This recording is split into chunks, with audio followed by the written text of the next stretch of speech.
জাহান্নামীদেরকে আল্লাহ আলাদা হতে বলবেন। আলাদা হ, দুনিয়াতে যারা অন্যের টাকা মেরে খেয়েছিস, দেশের সম্পদ যারা লুণ্ঠন করেছিস, একটা সিগনেচার দিয়ে দেশের 1000 কোটি টাকা বিদেশে পাচার করে দিয়েছিস, এরকম ডাকাত আছে না নাই?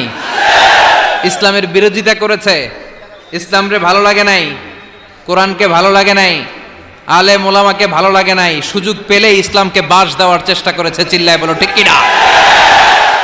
এগুলোর আলাদা লাইন হয়ে যাবে।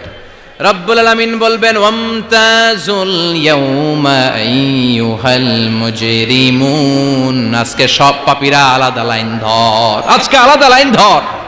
দুইটা লাইন হবে, একটা জান্নাতীদের লাইন আর একটা জাহান্নামীদের লাইন। আমরা এখানে আছি 5 জন, হঠাৎ র্যাবের প্রধান এসে বলল 2 জন আলাদা হন, দুইটারে ক্রস ফায়ার দিব। এই ক্রস ফায়ার বাংলাদেশে আছে না নাই? গুম আছে না নাই? ধর্ষণ আছে না নাই? যারা এগুলোর ইন্ধনদাতা, কিয়ামতের দিন তাদের আলাদা লাইন হবে। চিল্লায় বলো ঠিক কিনা? ওই দিন তারা পার পাবে না, ওই দিন বিশাল লাইনে তারা দাঁড়াবে। আল্লাহ যখন বলবে আলাদা লাইন ধর, এরা পাগলের মতো হয়ে যাবে, ডানে বায়ে ছুটতে থাকবে, ডানে বায়ে ছুটে ছুটে জান্নাতীদের লাইনের মধ্যে ঢুকে যাবে। কিন্তু জান্নাতীদের চেহারা কিয়ামতের দিন চাঁদের চেয়েও সুন্দর বানিয়ে দিবে কে? আর জাহান্নামীদের চেহারা সেই দিন কালো বানিয়ে দিবে কে? জান্নাতীদের লাইনে ঢুকেও এদের কোনো লাভ হবে না, এদের আখের গোছানো যাবে না, এরা শেষ রক্ষাটা পাবে না। এর কারণ ফেরেশতারা তাকালেই বুঝবে এইটা জান্নাতি আর ওইটা জাহান্নামী। চিল্লায় বলেন ঠিক কিনা? ইউরাফুল মুজরিমুনা বিসীমাহুম ফায়ুখাযু বিন-নাওয়াসি ওয়াল আকদাম ফাবিআইয়ি আলাই রাব্বিকুমা তুকাযযিবান। ওই দিন জাহান্নামীদের চুলের গোছা ধরে, পা ধরে ধরে ফেরেশতারা টেনে টেনে নিয়ে জাহান্নামের মধ্যে নিক্ষেপ করবে। ওরা আফসোস করে বলবে, কেন আমরা দুনিয়ার মধ্যে আকাম কুকাম করলাম? ইসলামের পক্ষে যদি থাকতাম, কোরআনের পক্ষে যদি থাকতাম, ইসলামী আন্দোলনের সৈনিক যদি হতে পারতাম, আজকের এই কঠিন দিনে আমাদের পড়া লাগতো না। ঠিক কিনা? কিন্তু কোনো লাভ হবে না।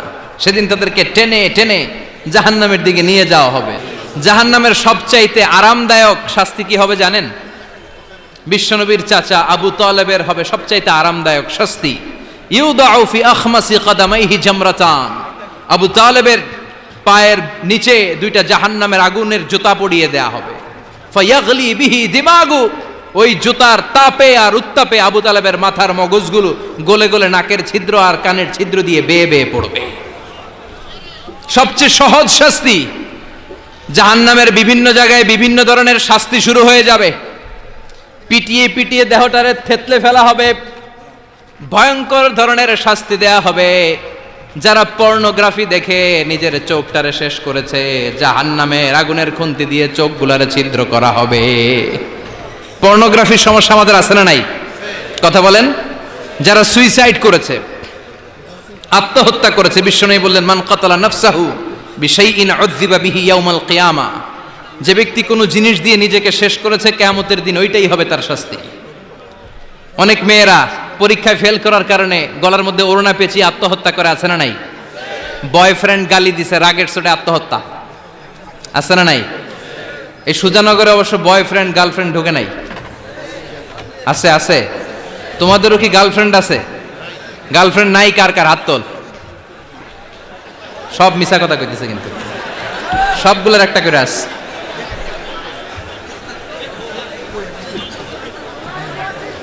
মাশাআল্লাহ, আল্লাহ এগুলো থেকে তুমি আমাদেরকে বাঁচাও। অনেকে বিষ খেয়ে মারা যায়। কিয়ামতের দিন জাহান্নামে যখন ওরা ঢুকবে, বিষ খেতে খেতে ওদের জীবন শেষ। একের পর এক বিষ খাবে, মৃত্যু হবে না, কিন্তু মৃত্যুর স্বাদ শুধু ভোগ করতেই থাকবে, করতেই থাকবে। ঠিক কিনা? ব্যাকবাইটিং যারা করেছে, গীবত, চগলখুরি, একের বিরুদ্ধে অন্যের কান ভারী করা, আমাদের চায়ের দোকানগুলোতে এগুলো আছে না নাই? তাদের আঙ্গুলগুলোকে জাহান্নামের আগুন দিয়ে, তামা দিয়ে বিশাল নখ বানিয়ে দেয়া হবে। ফায়াখমুশুনা বিহি উজুহাহুম, গালের গোশতগুলো, নিজের চোখগুলো, কানগুলো টেনে টেনে হিচড়ে হিচড়ে তারা নিজেরাই খাবে। ওদের চিৎকারে পুরো জাহান্নামটা থার থার করে কাঁপবে। চিল্লায় পড়েন নাউযুবিল্লাহ। চিৎকার দিয়ে বলবে আমাদেরকে খাবার দাও। জান্নাতীদের জন্য যেমনি খাবার ছিল জাহান্নামীদের জন্য আছে না নাই? আল্লাহ বললেন জাহান্নামীদের জন্য দুইটা খাবার থাকবে, একটার নাম হলো যাক্কুম আর একটার নাম হলো দরি। লাইসা লাহুম তাআমুন ইল্লা মিন দরি, দরি ছাড়া কোনো খাবার নাই, যাক্কুম ছাড়া কোনো খাবার নাই। এই যাক্কুম ফলটা জাহান্নামের একেবারে অতল তলদেশে একটা গাছ আছে, ওই গাছ থেকে একটা কাঁটাযুক্ত ফল হয়, ওইটার নাম হচ্ছে যাক্কুম। তিরমিজির বর্ণনায় বিশ্বনবী বললেন লাউ আন্না কাতরাতাম মিন যাক্কুম কুতিরাত ফিদ দারিদ দুনিয়া লাফসাদাত মা আইশান নাস। যাক্কুমের একটা টুকরা যদি আল্লাহ তাআলা জাহান্নাম থেকে পৃথিবীতে পাঠায়, পৃথিবীর সবগুলো গাছপালা মুহূর্তের মধ্যে শেষ হয়ে যাবে। যাক্কুমের দুর্গন্ধে পৃথিবীর সবগুলো মানুষ দম বন্ধ হয়ে জায়গার মধ্যে মরে যাবে। ওই যাক্কুম জাহান্নামীরা খেতে শুরু করবে। কাঁটাযুক্ত হওয়ার কারণে যাক্কুমের ফল গিলতেও পারে না, ফেলতেও পারে না, গলার মধ্যে আটকে যাবে। গলার মধ্যে যখন জাহান্নামীদের যাক্কুমের ফল আটকে যাবে, জাহান্নামীরা বলবে আমাদেরকে পানি দাও। আমাদেরকে কি দাও? পানি দাও। তাদেরকে দেয়া হবে বমি, রক্ত মিশ্রিত পুজ, তাদেরকে দেয়া হবে গরম পানি। এগুলো খেয়ে তাদের তৃষ্ণা আরো বেড়ে যাবে। আমরা ওই জাহান্নামে যেতে চাই না, চিল্লায় বলেন ঠিক কিনা? এরপর জান্নাতি আর জাহান্নামীদের সামনে মৃত্যুকে আনা হবে একটা ছাগলের আকৃতিতে। ওই ছাগলের গায়ে লেখা থাকবে মিম ওয়াও তা, মানে মাউত। মৃত্যুকে তখন ফায়ুযবাহুল মাউত, মৃত্যুকে জবাই করে দিয়ে বলা হবে ইয়া আহলাল জান্নাতি খুলুদ লা মাউত, ও জান্নাতীরা জান্নাতে থাকো তোমাদের মরণ নাই। ইয়া আহলান নার খুলুদুন ফালা মাউত, ও জাহান্নামের অধিবাসী তোমরা আজীবনের জন্য জাহান্নামে থাকো, তোমাদেরও মৃত্যু নাই। কয় বছর আপনি জাহান্নামে চলতে পারবেন? আজীবনের জন্য জাহান্নামে থাকা লাগবে। তাই তার ডিসিশন ইজ ইয়ার্স, সিদ্ধান্ত হচ্ছে আমার আর আপনার, যে আমরা জান্নাতে যাব নাকি জাহান্নামে যাব। চিল্লায় এখন ঠিক কিনা? আমরা কি ডানপন্থী হব না বামপন্থী হব, আমাদেরকে সিদ্ধান্ত নিতে হবে। আমরা কি কোরআনের পক্ষে থাকবো না কোরআনের বিপক্ষে যাব, আমাদেরকে সিদ্ধান্ত নিতে হবে। আমরা কি ইসলামের পক্ষে থাকবো না বিপক্ষে থাকবো, আমাদেরকে সিদ্ধান্তে যেতে হবে। এদেশে এই কোরআন দিয়ে বিচার চালু হোক, আমরা চাই কি চাই না? আল্লাহর কোরআনের রাজ বাংলাদেশে চালু হোক, চাই কি চাই না? আমার সংসদ ভবনে কোরআন দিয়ে বিচার হোক, আমরা চাই কি চাই না? আমাদের প্রতিটি ক্যান্টনমেন্টে আল্লাহর কিতাব দিয়ে ক্যান্টনমেন্টের বিধানগুলো চলুক, আমরা চাই কি চাই না? আমাদের বিচারালয়গুলো আল্লাহর কোরআন দিয়ে চলবে, আমরা চাই কি চাই না? এই কোরআনকে বাস্তবায়নের জন্য আমরা আমাদের জীবনের সবকিছু বিলিয়ে দিতে রাজি। চিল্লায় বলেন ঠিক কিনা? দেহের তাজা রক্ত বিলিয়ে দিতেও মুসলমানরা ভয় পায় না। চিল্লায় বলেন ঠিক কিনা? রাজি আছো মুসলমান? কারা কারা রাজি? দু হাত উঁচু করে আল্লাহর দেখা।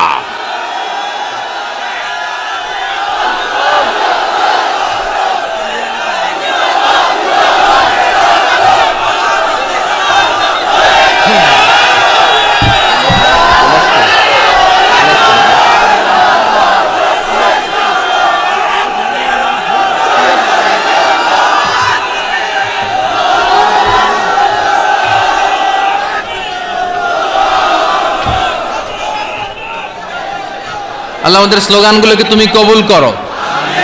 আমাদের একটাই অপরাধ যে আমরা ইসলামকে বাংলার জমিনে বিজয়ী শক্তি হিসেবে দেখতে চাই। আমরা চাই যে কালিমার পতাকা পতপত করে সংসদ ভবনের উপরে উঠবে। চিল্লায় বলেন ঠিক কিনা? আমরা চাই কোরআন দিয়ে বাংলার জমিনের সবগুলো বিচার বাস্তবায়ন হবে। জোরে কোন ঠিক কিনা? আল্লাহ বললেন আস-সারিকু ওয়াস-সারিকাতু ফাকতাউ আইদিয়াহুমা জাযাআম বিমা কাসাবা নাকালাম মিনাল্লাহ ওয়াল্লাহু আজিজুন হাকীম। If anyone steals something very precious in the society, the government should cut down his right hand. কেউ যদি চুরিতে ধরা পড়ে, দামি কোনো জিনিস যদি চুরি করে চুরিতে ধরা পড়ে, গভর্নমেন্টের উচিত ওই চোরের ডান হাতটা কেটে দেওয়া। চিল্লায় বলেন ঠিক কিনা? এরকম শুধুমাত্র একটা চুরির বিচার যদি জুমার সালাতের পরে বাইতুল মুকাররমে বিশাল স্কয়ারের মধ্যে লক্ষ মুসল্লির চোখের সামনে টেলিভিশনের পর্দায় আমাদের গভর্নমেন্ট গোটা বাঙালি জাতিকে দেখিয়ে দেয়, তারপর দিন থেকে একটা চোরও বাংলাদেশে খুঁজে পাওয়া যাবে। একটা জিনাকারীর শাস্তি যদি হয়, গোটা বাংলাদেশের মানুষ যদি এটা প্রত্যক্ষ করে, একটা জিনাকর খুঁজে পাওয়া যাবে। আমরা সেরকম বাংলাদেশ দেখতে চাই। আমরা ওই বাংলাদেশের প্রত্যাশায়। চিল্লায় বলেন ঠিক কিনা? এজন্য প্রশাসনের ভাই যারা আছেন, আপনাদের অনেক দায়িত্ব। মেম্বার অব দ্য পার্লামেন্ট যারা, আপনাদের অনেক দায়িত্ব। 17 কোটি মানুষের প্রধানমন্ত্রী, মাননীয় প্রধানমন্ত্রীর কাঁধে অনেক দায়িত্ব। চিল্লায় বলেন ঠিক কিনা? চেয়ারম্যানের কাছে এই পুরো এলাকাটা আমানত। এমপি ভাইয়ের কাছে, যিনি মেম্বার অফ দ্য পার্লামেন্ট, ওনার কাছে ওনার নির্বাচনী এলাকাটা আমানত। এই 56,000 বর্গ মাইলের